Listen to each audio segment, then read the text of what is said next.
At-large bids are out. We know who's in, who's out, who got snubbed. This is BEG Wrestling. We are here, and we are live, joined by Cornell Kevin, the statistician. He's going to break everything down. At-large bids just released an hour or two ago. We know officially who is in the tournament, folks, and we know who's out, unfortunately. A couple snubs we're going to mention. However, tomorrow the seedings are released, so then we can really talk about it and really break it down, but it's the best time of the year. Kevin, how you doing? Fire it up, baby. Good, man. Brackets tomorrow. I'm ready. It's the most wonderful time of the year. Most wonderful time of the year. Go ahead, early in the show, smash that like button, smash that subscribe button, join in the comments, and call in if you dare enough. We join the show here after we get through our segment. And if you haven't already joined, sign up at WrestleMadness.com. We hit our 50 entries, Kevin, for BEG Wrestling Club. So everyone from here on out's got to pay for the big time prize. We're going to be announcing the big time prize next week. Go ahead. Unless I got a league too. I bought a league. So Anybody that couldn't get into the BEG, come on into Cornell Kevin's Wrestle Madness. Wrestle Madness. Okay. Ours has a prize. You can still get on our league, but now you got to pay for it. That's the thing. The first 50 were free. But either way, go sign up for any and every league that you can. But yeah, we have the at-large bids were released, Kevin. So we're going to go ahead and fire this up. 125. I got the graphics up on the screen, folks. Join in the comments. And if you really cross-reference these to the rankings, you can kind of tell who was snubbed, who wasn't. But here's 125, your at-large bids. You see up on the screen there a couple notables, Max Mauger, Trevor Anderson, and Nicolas Rivera there. Any comments, thoughts here? 125 at-large bids, Kevin. I was kind of surprised that a couple guys got in that didn't have allocations, and it's just surprising, if you didn't get an allocation in the first place and you still get in, that kind of surprises me. And I know, Cornell really blew this one on 125. Columbia, that was the guy that Greg was beating 7-1, and he got pinned in the dual meet, and then he lost to him again at Constellations, or conferences. So yeah, a couple surprises, but not a really loaded weight class on the bottom part. 125, not real strong when you go past like 12. It is strong at the top though, and deep. I think this is a weight class that is deep, and you're going to get some AAers that are not in those top 8 rankings. But Diaco Mahalis is out, does not make the tournament. The young Diaco Mahalis. While we're on that, why don't we just go right to the older Diaco Mahalis? Because you sent me a picture here, and he unfortunately had an announcement. It's not sounding too good, man. I don't. But it doesn't sound too good, man, because the way he worded his message, it sounded like, I was wondering, because a couple weeks ago he said something about how he looks forward to coaching, and I'm like, that doesn't sound too good. That's not what I want to hear. Because the plan was that he was going to go 70 kilograms this year, and I mean, this is still a guy. Say what you want, PJ Duke's not going to make 70 kilograms ever again, right? And this was still a guy that 10-0'd him the first match, and he might be the favorite to go on the world team at 70 kilograms this year. But it sounds like he's injured for the whole year, whatever that injury is, and it sounds like he's just kind of had enough. In his tweet, it sounded to me like he just had enough, and he wants to go to coaching. And you can see all the surgeries he's had on there, and now he has another injury on top of that. I can't say I blame him. I mean, this kid's been all sorts of beat up, and he's tough. You only hear the half of it. He doesn't go out and say, oh, this happened to me, that happened to me. But, I mean, since his true freshman year at Cornell, he had a torn ACL in the middle of NCAA. So his body's taking a beating, and I'm sure he'd like to, walk someday when he gets older. So he'll be a good coach, though. He's at that age, you got to start thinking about the longevity of your health.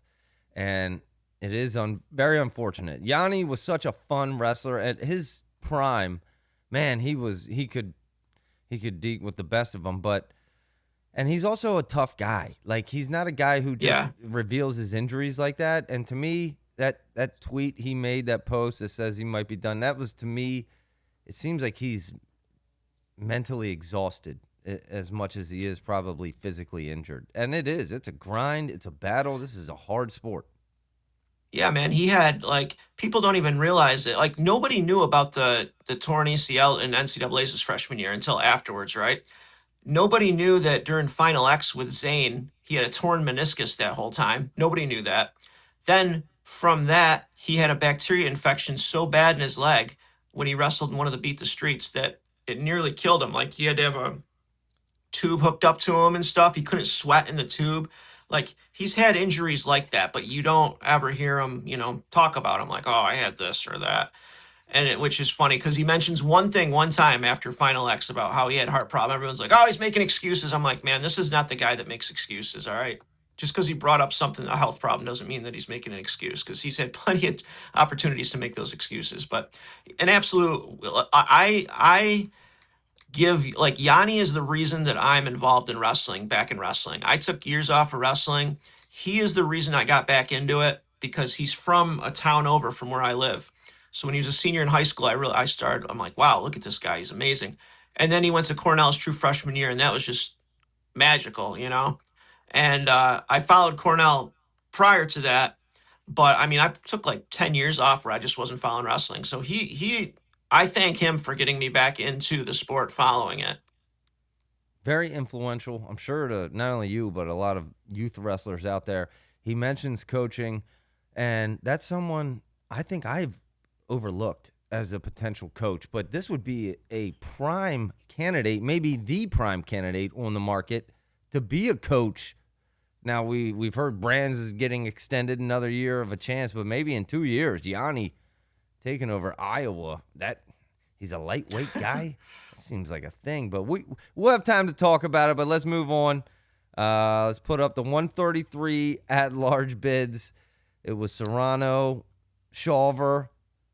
I don't think people expected both of them to make it, but they did, along with a couple others. Kevin, is there anyone who really got snubbed here? Not off the top of my head, no. It's weird. Like a lot of years, there's guys you can point out to who are like, wow, how did he not get in? How did he not get in? But to me, it seems like this year, there wasn't as much depth as usual in a lot of these weight classes where if you didn't get in, it's you shouldn't have been in, really. That's the way I look at it. There's very few exceptions where I saw guys that didn't get in that should have gotten in because you had plenty of opportunity, I feel like, with the strength of the wrestlers from that 20th to 33 range. Yeah, I know, like, my dad wasn't happy, and I'm not happy Danny Pacino didn't get in. But as you mentioned, he had like a 6-6 record.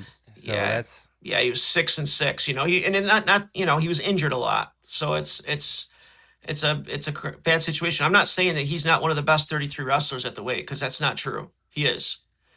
But there's a couple of examples like that. When we get to 184, I'll bring up another one that's crazy. But yeah, I think that they did a good job. In Seton Hall Pirate, he projected who he thought would get at larges, and that guy is so good, man. He only missed a few of them. It's unbelievable. He projects.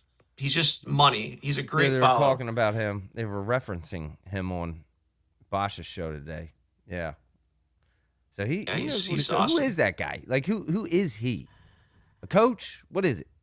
I don't know. I talked to him on X, but I don't know exactly who he is. I just know him as Seton Hall Pirate. Someone out there knows who he is. I want to know who he is. He's the, like, if I need to know a question, right? I go Jason Bryant and I go Seton Hall Pirate. And then if it's about like certain things, I'll ask Nomad about certain like things. But Jason Bryant and Seton Hall Pirate, those are like my go-tos if I don't know something. But it's like Wrestling Pirate or something. Yeah. Okay. Yeah. All right, moving on. 141 Manville is the top of the list there as your at large bids. Anything we're missing here, Kevin? No, something you got to keep in mind too is depending on who gets bids in here, it helps other guys. Like for instance, you got like Vince Cornella, right? I know Vince Cornella has a win over Manville, a win over the Army wrestler. He's got a win over. He's got two wins over Martino. So that right there, that's when you're doing the formula like wins against the field and stuff like that. That's stuff that helps the guys out in seeding. So some of these top wrestlers, if they see guys in here getting at larges that they beat, that can significantly help them while they're seeding the tournament. But it's something that you don't really think about. Yeah, that's a great point. There's people that are already in who are getting bonus points by some of these at-large bids. But there it is, 149. We'll move on here quickly. We got things to talk about. I'm going to sprinkle in some stuff as we go. In fact, before we go 149, I'm going to sprinkle in a rumor that I saw on this can't be true. Kevin, this cannot be true. Right? Poulos was not offered $2.6 million to compete in that other league, and RAF did not talk him out of it. But he chose RAF? I mean, this is what I'm seeing. So that's saying that he picked RAF over 2.6 million? No, over that's 7 crap. matches. Over 7 matches between them two. I get maybe between them two, maybe 6 others with anyone. But 2.6 million would have been the largest single wrestling contract. Apparently, Poulos didn't believe it. Either that or the guys at RAF are really good at influencing people. I don't know, but that can't be true. This guy's about money, man. This guy's about money. I'm hearing more and more things about him that I don't know. I'm becoming not I never was a huge fan, but I'm becoming not a big fan. This was not Minio who posted this, Larry Steele, as you see, but someone out there has got to know if this is true or not. There's just no way to me. I don't even think. Yeah, that seems pretty wild. wild. He was offered $2.6 million. That's crazy money. And for him, if he turned it down, whoever is the salesman in that room for RAF, I want to meet that man, because whoever talked him out of $2.6 million, you got to be kidding me. Now, I don't know, like, as much as I don't want to admit, I don't know what, I mean, I'll be honest with you, that RAF card to me was beyond boring. It sucked. But that part was fun, right? Well, that was pretty entertaining. Well, here's the thing about today's media. If you get short highlight reels like that go well on reels and social media, like, they can catch fire. That was a fire social media reel that, a little fight, and I can see it resulting in someone making them a big offer. I'm not sure about a $2.6 million offer, but maybe. It makes you wonder too, because like I was talking to my dad. It was my Liam's birthday yesterday, and we went out to dinner, and I saw on the TV like a wide receiver from the Colts. I think it was Alec Pierce, who was at best average wide receiver, right? And he got like a $114 million contract, and I'm just like, where is that money coming from, and why? And it makes you wonder, though. I mean, I know NFL is huge, but it's like, man, if people make that big of an influence with get eyes on it and stuff. And I know Saturday Night Lights on X, he had a clip from that fight there, with these two, and it was insane the amount of views he had, like, right away. What I mean, so maybe RAF was able to offer something around that because they saw what it did for theirs. Maybe this is all crap, but I can tell you one thing: there's no way that he didn't look at this offer and either this is not true, or he got a better offer from RAF, because there's no way he just said, I don't know about that. Way RAF is coming anywhere close to they cannot afford $2.6 million. And then there's no way that they offered that then. There's no way that they offered it and he didn't take it. There's just no way. I agree. Someone find out, let us know in the comments. We'll move on, though. I just thought that was an intriguing little rumor I saw. But, all right, 149, your at-large bids. You see it on the screen. Lamer's in. Peterson, we're going to talk about Lamer while we talk about Kevin did a very thorough breakdown of blood rounders that we're going to get to as soon as we get through these at-large bids. But up on the screen, is there anything we're missing there, Kevin, or is this affecting anyone? So, Caden Cassidy was someone that drove me nuts this year. He had an undefeated record for a long time, and it was because he wrestled Ethan Fernandez from Cornell, and he lost to him pretty significantly. But Ethan Fernandez was a gray shirt at the time, so the match didn't count. He wasn't certified. So then, come January, he just started like not wrestling. Like he didn't wrestle versus Lockhaven. Anytime there was a duel where there was a guy that was ranked in the 20s, he just wouldn't wrestle that duel. He finally got lost, and I was able to take him off the board. But because of that, I don't really know how he got the at large because I don't see the wins. I don't. Um, Chance Lamer, it's crazy to think he needed an at large. Another one, Elias Rivera, he was a CKLV finalist, if you remember. He is the one that Joy pinned in the first period at CKLV finals, but he had a lot of good wins to make it that final. But then Joy beat him 13-0 in the duel, and then in the Ivy semis, he lost to Wazalewski, he's like 24-3. He lost to him by just a few points, so I was kind of surprised that he needed one. Josh Edmond, he's a great wrestler, but I think he should be a 141 pounder, to be honest with you. But yeah, this is a pretty solid crew that got at larges. Okay, I also want you to keep in mind, Kevin, if there's any of these at-large bids that you think have a real shot of AAing, I want you to mention that as well. Is there any in this list that maybe an outside shot to AA? Chance Lamar is not. He could.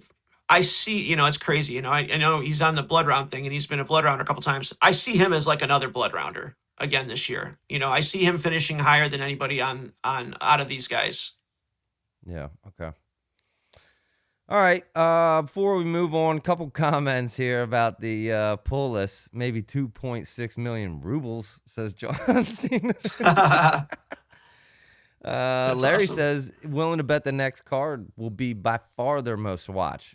Okay, I want to find that out because yes, is that their best reel to date that they've had? Likely, they've had a couple good ones, but will this lead to anything? And Christian says he would have taken that money. I gotta say, I mean, yeah, that's crazy money. But all right, moving on. 157. Your at-large bids: Mason Schrader, Vinny Zerbin. Now he's dangerous. Dylan Evans. Yeah. Anything? What are we looking at here, Kevin? A couple things. I was really glad to see Jonathan Lee from Navy got in because if you recall, he's the wrestler that slammed the Morgan State wrestler out of bounds, and the Morgan State wrestler said he couldn't continue, and the Morgan State wrestler got a berth. So Lee had to go back and wrestle back to get third place, which he did. So I'm glad to see he got in. Justice was done as far as him getting in. I would have hated to see him not make the tournament because of that. Vinny Zerbin, crazy about how talented he is, right? This is his fourth year where he's won a Big 12 title and he's gotten at larges 3 times. 3 times he's had to get at larges to get in. Well, talking about a guy who could AA, right? Yeah, Vinny Zerbin, man. His knee looks good. He had a concussion. That's the only reason he needed at large. Let's be real this time, But Vinny Zerbin, yeah, he's. I thought maybe he would have. I was questioning whether or not he would just be able to wrestle again. I'm glad to see he's on. I hope he's healthy. I hope his head is good. He's a really tough kid, and I wish him the best. And I hope to see him wrestling at his best in a couple weeks. Kevin, listen, we're going to be back Thursday night with my dad live, but tomorrow, officially, the brackets seedings come out, right? Yep. Yeah, tomorrow. Yep. I think we got to do a live reaction show. Are you ready? Or would you be prepared to do that? Oh, I'd be totally prepared. Yeah, absolutely. I think we need to go live. Tell us in the chat. Tomorrow, I'll be ready. Maybe I'll load it up and get the screen share it'd be fun. Instead of the graphics, so we can just roll with the punches. You know what I mean? That would be fun, man. That's the best part of like all this. Besides the actual tournament, is the brackets. That could be a long show. Everybody tells you who they got. Like it's all about the matchups. It's all about the matchups, Kevin. Is what it's really about. Yeah. Like we can talk about who's ranked, and rankings are one thing, but when they're seated in a bracket, that's a whole different ball game. Like you got to go through different wrestlers with different styles and different matchups, and that's why it never shakes out the way you think it will. But And all right, that's why everything that we've done from the beginning of the year boils down to that, right? The rankings, the this, the that, the opinions, it all boils down to where are they in that bracket. yeah. All right, I'll be ready. I'll be ready, Kevin. I got a big, large shipment coming tomorrow sometime. And listen, folks, also, along with Thursday's episode, we're going to be doing me and Kevin tomorrow morning are doing a little interview with CBU Wrestling, right? A lot of controversy out there. I saw a little video about going on. Save CBU Wrestling. We're going to do our part. We're doing an interview with a graduate, someone heavily involved with the CBU program and trying to save that program. So we're doing the interview tomorrow morning. We're going to be going live sometime tomorrow at large or seating reaction show. It's going to be fun. Next couple days are fun. Load up. But all right, 165, you're looking at the at-large bids up on the screen. Couple notables, Lillard, Bianchi. You're shaking your head. Is there someone we missed, Kevin? I just cannot believe. Think about this. Matty Bianchi, right? He was someone that was undefeated just up until a couple weeks ago. And he was ranked 5th in the country. And all you got to do in that Pac-12, which is I call the Pac-4, is lose a match in that tournament, and you're done for, right? Because just about every weight class has one allocation in it, rightfully so. But that is it's wild to me that him and then you got Lillard, who was this close to beating Blaze a couple weeks ago. Some might even say that he did beat him, and Blaze got a good call. I don't know, but. It's weird to me sometimes to see the guys that needed these at-larges to get in. But the tournament's better with them. I'm glad that those two guys are in, Okay, back to potential at-large bids who could AA. I'm looking at two names here, Lillard and Bianchi. Right? That would not be crazy at 165. Yeah, I mean, Bianchi's been there all year, right? So Lillard has the potential to knock off a big name. I'm not sure if he has enough to string matches together to AA, but maybe. But Bianchi's tough. I think he could AA.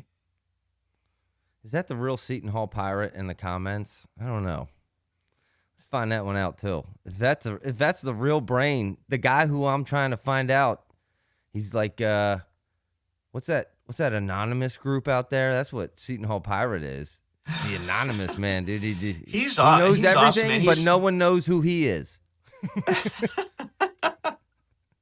I want to find out. I don't know. 174, Kevin. We're looking at Avery Bassett. Any relation? Jared Sima.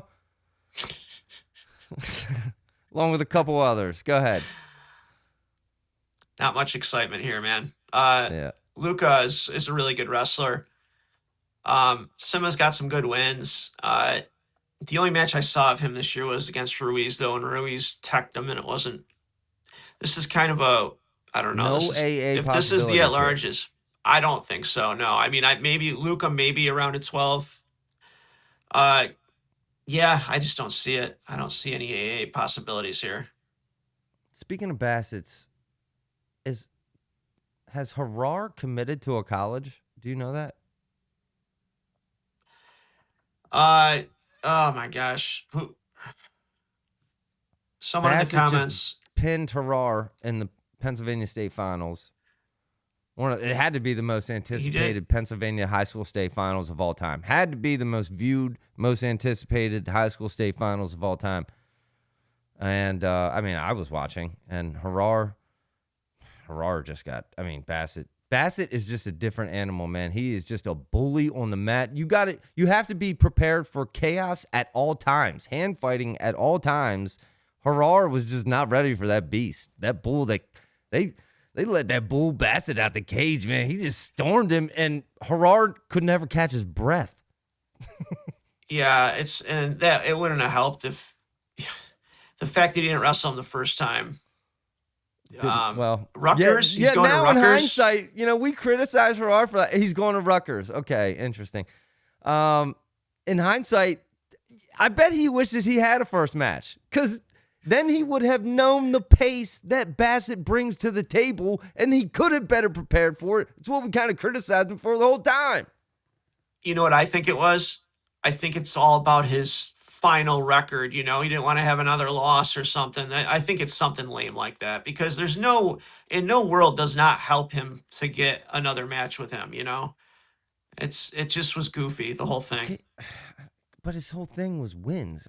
It's not even like it's but not it's even like, like he gained a win, but all right. No, he did. He's got one less loss, I guess. Yeah, it's just one less loss. All right, we'll move on. Congratulations. 184, your at-large bids. There they are. Brian Soldano, a couple other names there. Kevin, anyone we missed here? So this breaks my heart this week, coming from a Cornell standpoint. We had Christian Hansen, who was 22-7 this year. He blew his knee out against Columbia, which I do want to remind me to say something about the Columbia 184-pounder Curtis. So he blew his knee out. He's done. The kid never started. He was a senior this year. He finally got a start, and he did fantastic. He was ranked up to number 14 at one point, and he should have been higher. He had wins over the 13th and 12th seed, but he was ranked 14th for some reason. So he blows out his knee, and then Louis Sergio, freshman, who is sucking way too much weight to make 165, goes all the way up to 184. He was 6-0. He was 5-0 heading into the Ivy tournament, right? I don't understand why this happened. All they had to do was get him in the last chance open to get him another match, or see if he could be seated third instead of second, so he'd have another match, because he fell one match short of having a possibility to have an at-large. He lost to Curtis from Columbia in the finals, so he's 6-1. That's his record at 184. He's had 25 matches at 165. So he's one match short of the coach's ranking, so he can't get an at-large. So we got a guy that was 22-7, a guy that's 6-1, and we're not sending anyone at 184.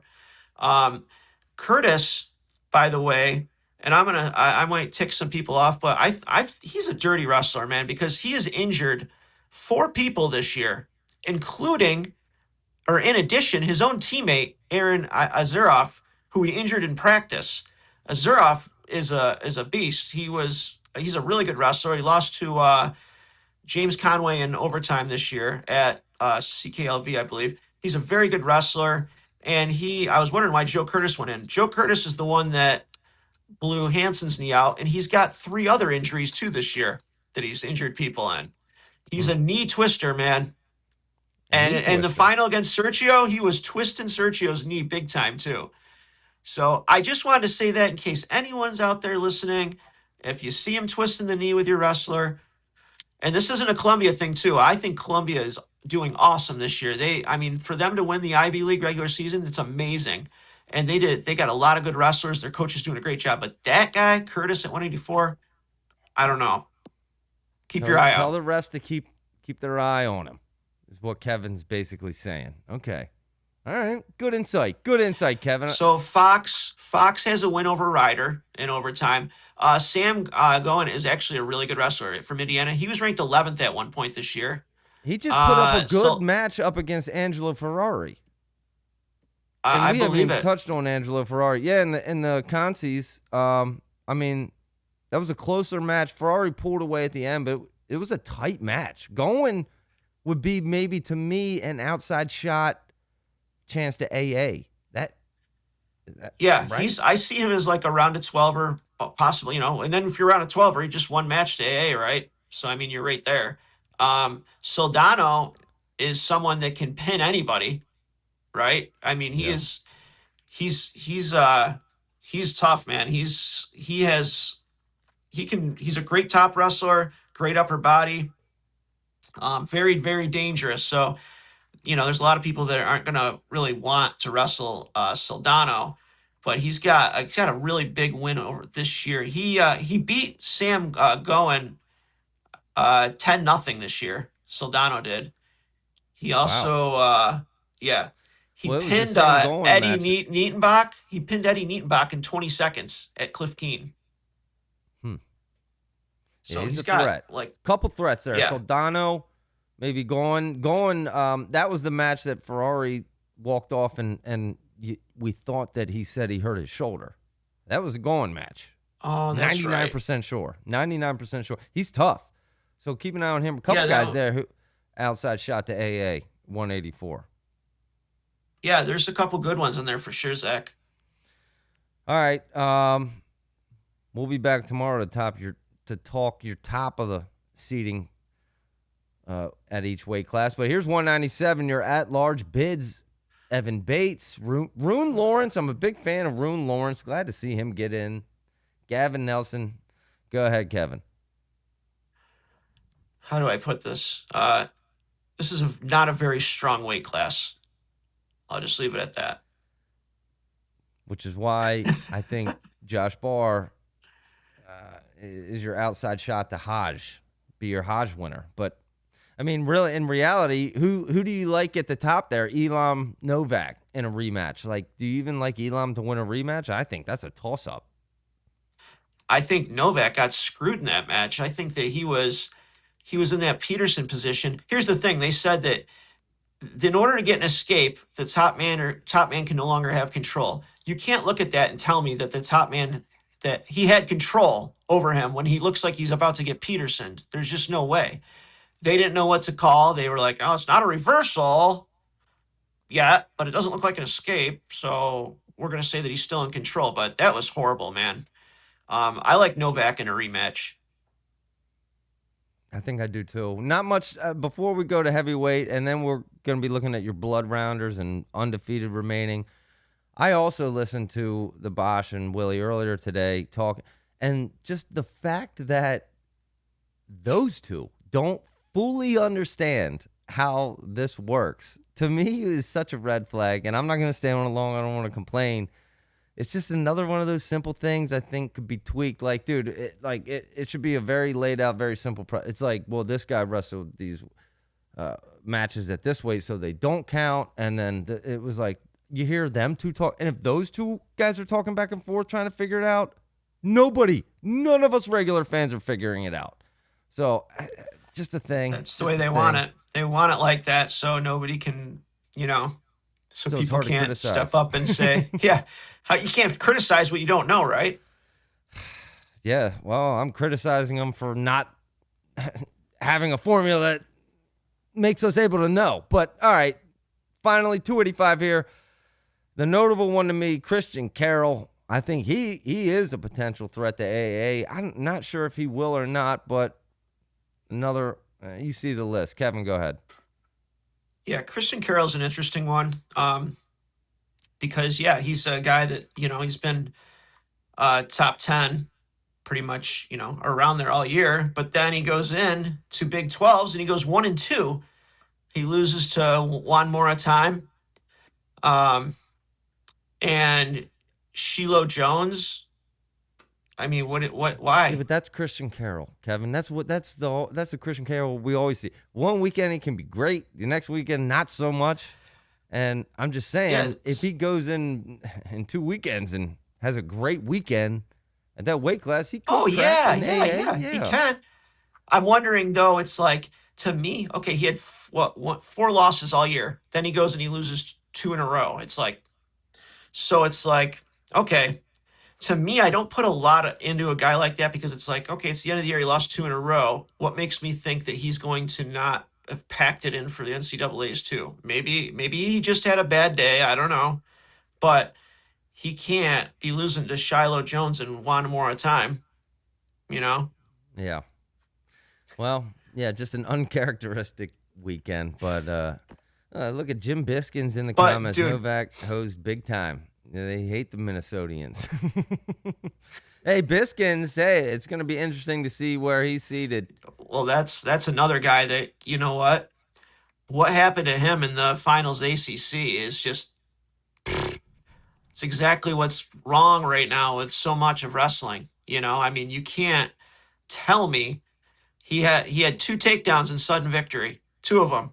Yeah, they got to put out, make standardized training videos for referees that every referee watches, and also make it public to us, because right now, I mean, it's just so much. I'm so sick of talking about bad refereeing, but we have to. You have to, because it has to be brought to the attention, because something has to change. I mean, you got it's not only that, but I'm watching, and there was a part where he's walking him right out of bounds, right? He's walking guy out of bounds, and guy slides his foot over to keep a toe in bounds so he doesn't get the stall call. Then he finally just says, screw it, and he puts his leg out and he walks him out of bounds, and the official goes like this. Activity. What? What is stall then, if that's not? And the poor kid, they don't have another brick. NC State ran out of bricks. So they couldn't even throw a brick. But then it's like, would it even have mattered? Because these guys are going to go and review their own call. And that's another thing, Zach, is I liked the whole independent review thing, but I was watching this weekend, and it was the EIWAs, and it was I think it was a Morgan State kid. They went to no, I'm sorry. It was Tyus in the finals, okay? You know how I feel about where Tyus was ranked. I thought it was way too high. However, he did get screwed in the finals. It was really bad if you haven't seen it. He got a takedown at the end, and it was so obvious. And they said no takedown. They reviewed it. They said no takedown. I don't know what it took, but they got to go to an official or independent review after that. I don't know why they just didn't go independent review to begin with. They show a clip of the independent review room, and in the independent review room, there's TVs with wrestling on. And I'm not talking about the wrestling they're reviewing. I'm talking about the wrestling tournaments. So that's not independent. They're watching and listening to the wrestling. So they know what the call was. Right? Yeah, and I mean... And guess what? Shocker, they went with the same call. Yeah, say what you want. If you're watching it, yeah, even hearing the announcers is going to influence you. Yeah, it should be way more objective. Larry Steele is a referee, or formerly, I believe, something like that, says it is public to all. All you have to do is attend a rules interpretation meeting, open to everyone. Yeah, okay. I got to attend a rule. Where is that? It's probably like a closed door meeting. Is he talking about, is that no, online, is he talking about Larry? officials? Yeah, no, I think Larry is an official. So we can get to the bottom of this real quick right now. Larry's an official. I got to go attend a rules interpretation meeting. Is that filmed, and can we make that public, Larry? Like, don't tell me I got to go to, like, Cleveland, Ohio with a group of, like, 12 people, in a here's the conference problem. room at Hilton Garden Inn. We know what the rules are, but you can't tell me that they're being followed, where even Willie said that he talked to an official and a guy from, no, it wasn't Willie. It was a guy from Quad Pod. Yeah. That is friends with the head official of all the officials. And the guy said, well, the problem is we have half the guys that think that reaction time should be like, you got the guy down and there's just like no questioner, the guy's down there forever. And the other half think that it should just be a split second. So that right there tells you that you got two different guys in the thing. I go, well, can the kids and the coach ask before the match which side of the ref is on? Like, are you on the side that's going to just, does my wrestler have to like literally hold the guy down and look at you? And, is that reaction time, or you guy calls it real quick? You can't have that, because I'll tell you what, it's not to go on and on, but they're ruining these kids' dreams and what they work for. And it's not fair, not to sound like that, but it's not fair. And they need to make sure, and you know what? I'm not putting it all on the refs, because apparently they're given the leeway to do this. The system is screwed up. The system needs to say, no, this, and you know what? Let's reward the offensive wrestler. If, like we said last show, if it's a 50-50, reward the offensive wrestler. We move takedowns to 3 points. Let's do it. And the last thing I'll say before I stop is the top wrestling, if you look at the rules, mat returns is not trying to pin someone.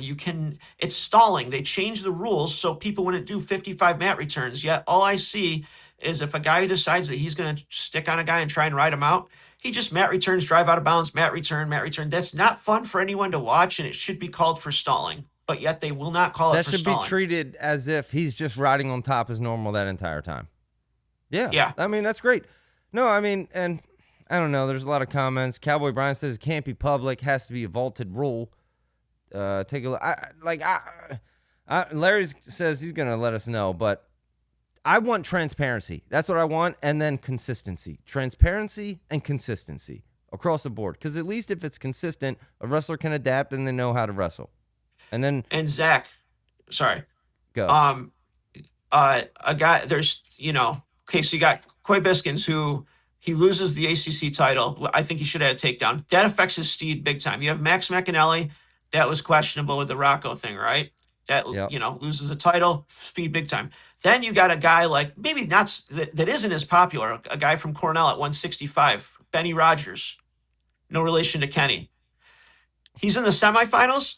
He's wrestling Ty Whalen, who's much, higher ranked wrestler than him. And he takes down Ty Whalen, he puts him on his back, and it looked like he had 4 back points. The ref only gives him 2 back points, right? They review it, they take away all the back points, and he loses 7-6 because of it. And guess what? He's not going to NCAAs now because of that. 2 back points taken off the board.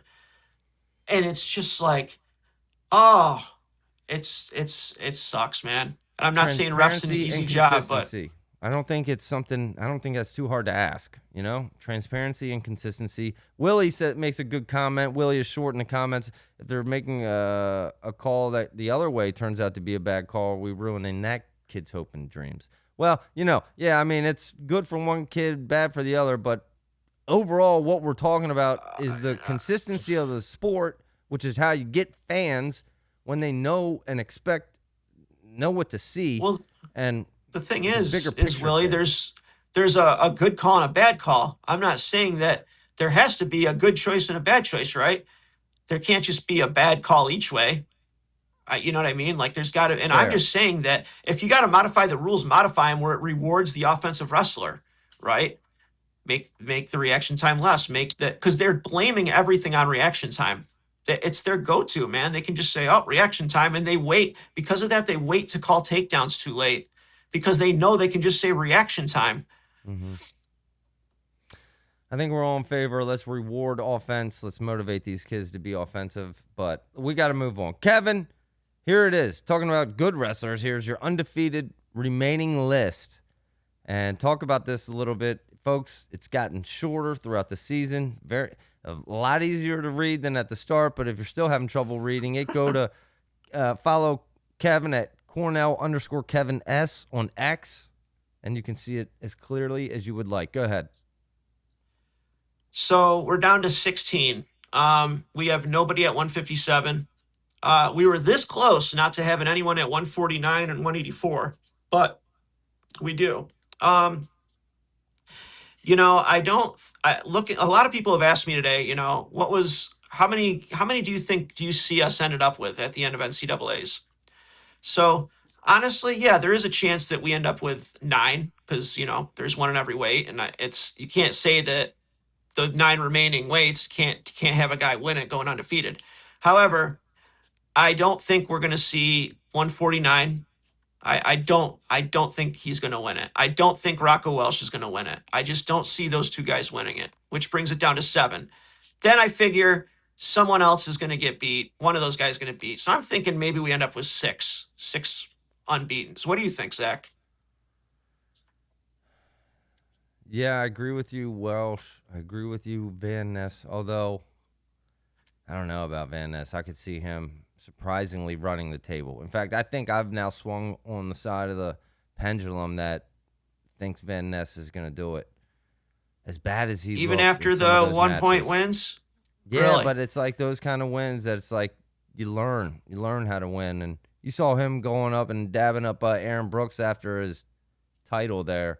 That kid's got a lot of experience. I think Van Ness probably does, but yeah, I mean, maybe seven, but I got to read a couple comments here because back to this refereeing and meetings. So we'll continue. I'll throw it back to you. But Larry in the comments says, you'd be surprised. There's a few coaches who attend, maybe 3 to 4 tops. Crazy nobody takes the time to know the rules and new points of emphasis. Well, okay, this is our call of action here, folks, because as Larry mentioned, that's exactly how I predicted that meeting went. By the way, I said, yeah, I know it's probably 12 people in a Hilton Garden Inn conference room, 3 or 4 maybe tops. But here's the good news because he's going to let us know.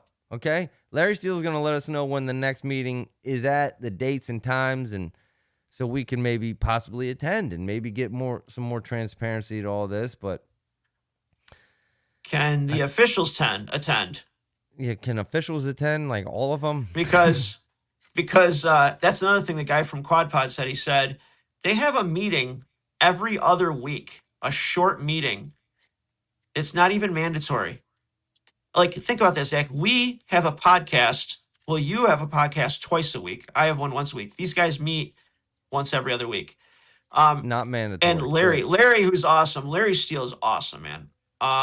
And I think where I'm trying to say, Larry, is that there's officials that, yeah, it's important for coaches to know the rules, absolutely. But there's officials that aren't agreeing on the rule set, which is a huge problem because you don't know what official you're going to get.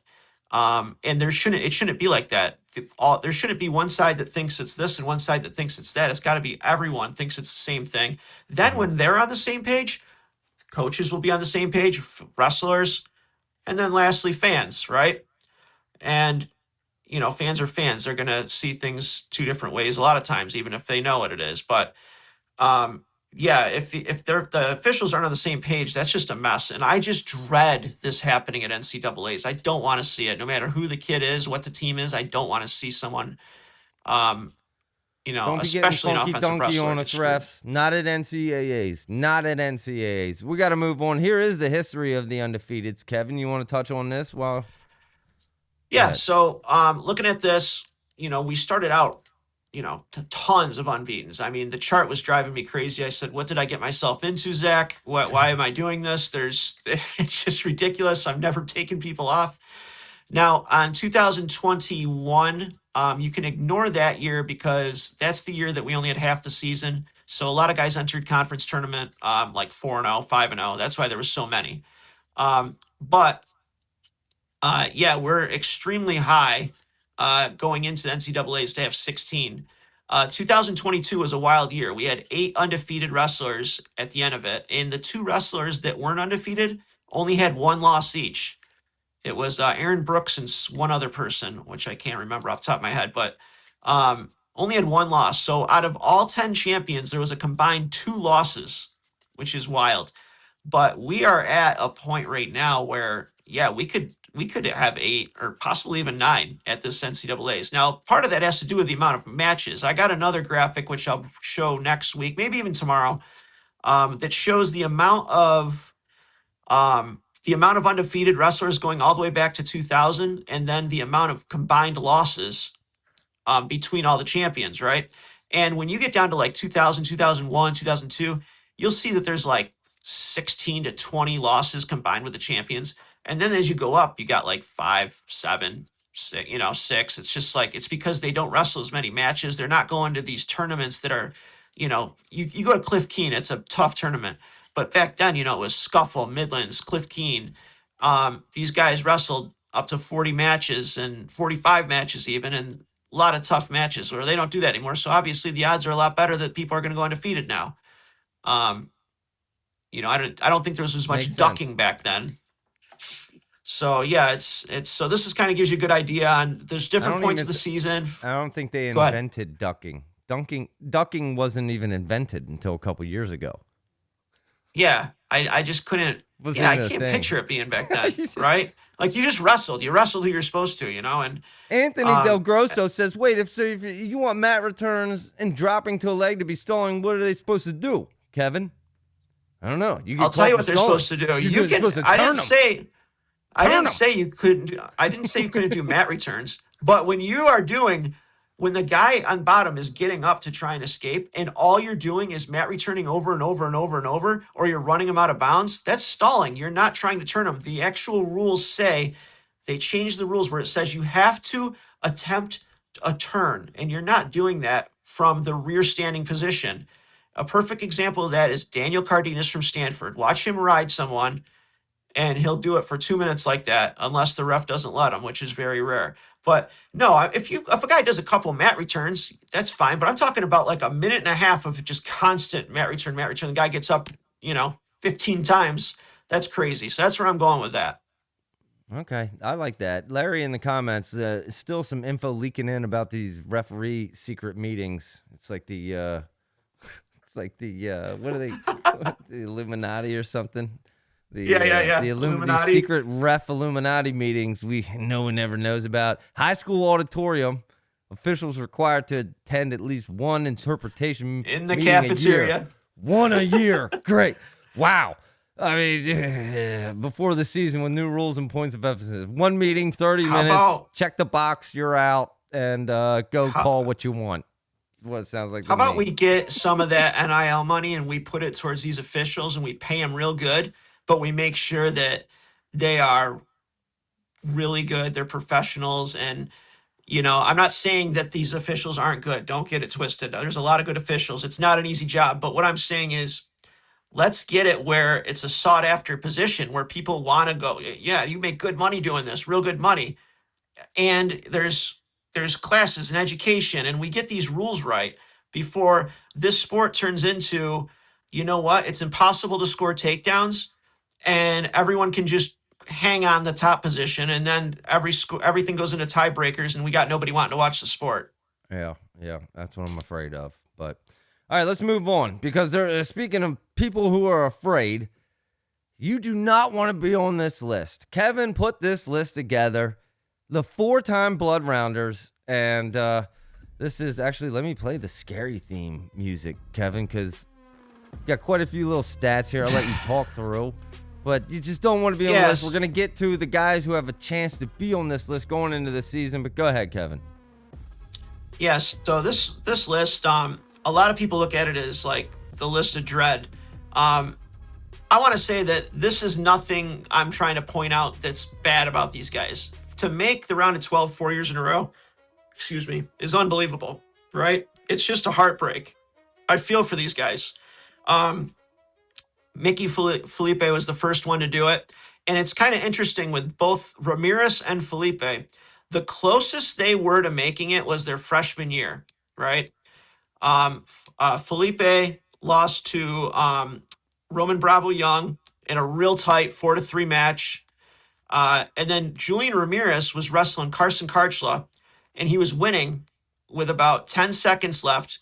He gave up a danger call, and it was it was the first year that danger calls were being called. He gave it up, and Oh my he lost by a point. And it was, and then you think, well, you know what? I got 3 more years. Well, then he had to wrestle Shane Griffith, who was the national champion, who he beat early in the year, but he lost to. Then he lost to Peyton Hall because he always lost to Peyton Hall. He's like 0-4. And then Hunter Garvin, he had that shootout last year. And this is a guy that beat Shane Griffith. He beat David Carr. He beat Quincy Monday, an NCAA finalist, twice. Mickey Felipe, he's got the Roman Bravo Young loss. Then he loses in tiebreakers to Lucas Bird. Then he got stuck by Chris Cannon in a cradle. Then he loses to Latona. Mickey Felipe has about 28 wins over All-Americans. It's crazy. And he's beaten Bird, he's beaten Cannon, he's beaten Latona before, but just the wrong time. So I can't imagine what they go through. I know somebody personally that lost in the blood round, and it literally shattered him. He lost an overtime blood round like years ago, and it just shattered him for years. I can't imagine 4 times in a row that happening. And then to make matters worse, the year that the COVID year, Mickey Felipe was like 22-1, and he was having like the best year, and there was no NCAA. So it's just, man, I feel for these guys. And I don't want it to be like I'm shaming these guys by any means, because their accomplishments are unbelievable.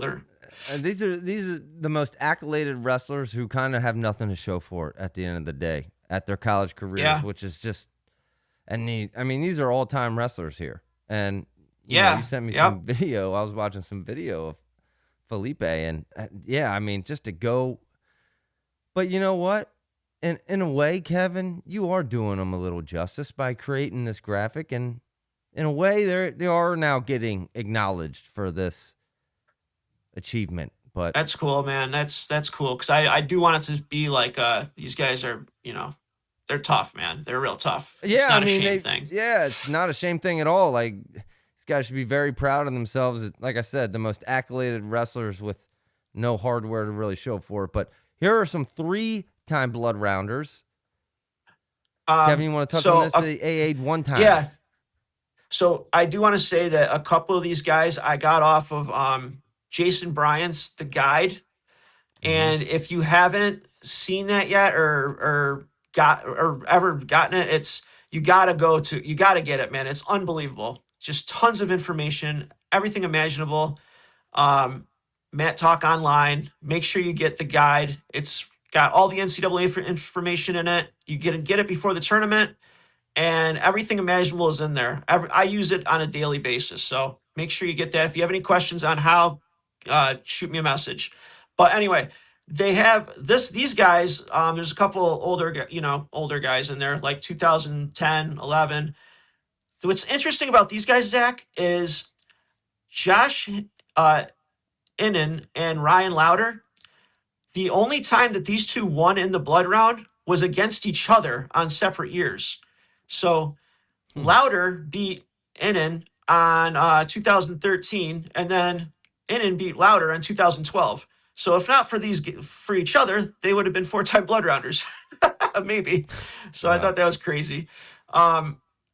You got Suter from Arizona State. Vance, he was close, 3-time blood rounder, but the first year he AA'd. Then after that, he's blood round 3 times, so that must have been brutal. Max Murin, that's a guy we were wondering if he was ever going to make the podium, and he was a real tough wrestler. You see, he lost a tiebreaker in there to Abbas. Louis Dupre, who went to the same high school as Yanni in Hilton, right next to me. You can't get any closer than that to being a four-timer. He was 8th place, 3-time blood round, and then 8th one year. And then Michael Beard, who wrestled about 37 years.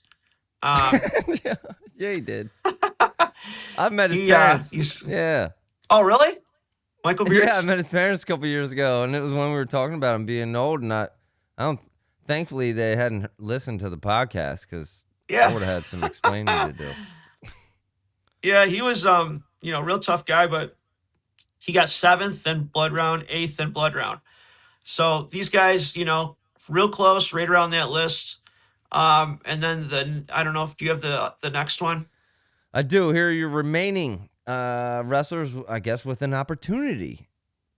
Couple of them. Well, Steve O'Pollin, I feel like he's going to be a blood rounder this year. I don't know. It's just, if I had to pick, I feel like it. And he barely got that hurdle last year. He beat Dean Peterson in the blood round to get, to get 8th. And then Jackson Arrington he's a stud, 2-time blood rounder. He took a red shirt last year. He had to take a med shirt this year. So jury's still out. He's got 2 years left. Hopefully he gets on the podium. Chance Lamer, he seems to be slipping a little bit. He's blood round, round of 24, and now he got an at-large this year. Yes, I know the N is backwards. And then Silas Allred. So it looks like Nebraska is all over these blood rounders, Nebraska. Right? Silas Allred, yeah. Cornhuskers better show up. Let's catch up on the comments, Kevin. Yep. Austin says, in the poll, this started a spew of comments here. Is Angel Rivera a good ref? Okay. Now, Willie says, I feel like refs have their own favorite wrestlers. I feel like that's possible. Then Anthony says, he saw an interview. Henderson said, no stalling calls. That would be interesting. Could you do that? I don't even know if you could do that. Zach, that was the one where you asked him questions. Remember that? Cal? Yeah, I think that was my interview. You asked Cal that question. Yeah. Yeah, you're right. You're welcome, Anthony Del Grosso there. Julian says, Angel Rivera? Heck no. Some other guy says, the top 5 worst refs. A lot of people agreeing with Rivera. I didn't know there was a list. There's a list, Zach. We got a list. We're going to have to start ranking these refs going into the finals the same way we rank these wrestlers. How about that? But, all right. Kevin, the only final thing I do have, you sent me a couple pics of Willie Saylor. Not Willie and Short in the comments. Who Willie and Short, before we go to that, says I'll go head to head with you on picks for Nationals. Top 8 each weight, 8 points. Done. I don't even have to finish reading that. Done. Dunzo. Let's do it. Game on. Let's do Willie it. Short. Willie Short. You got yourself a deal.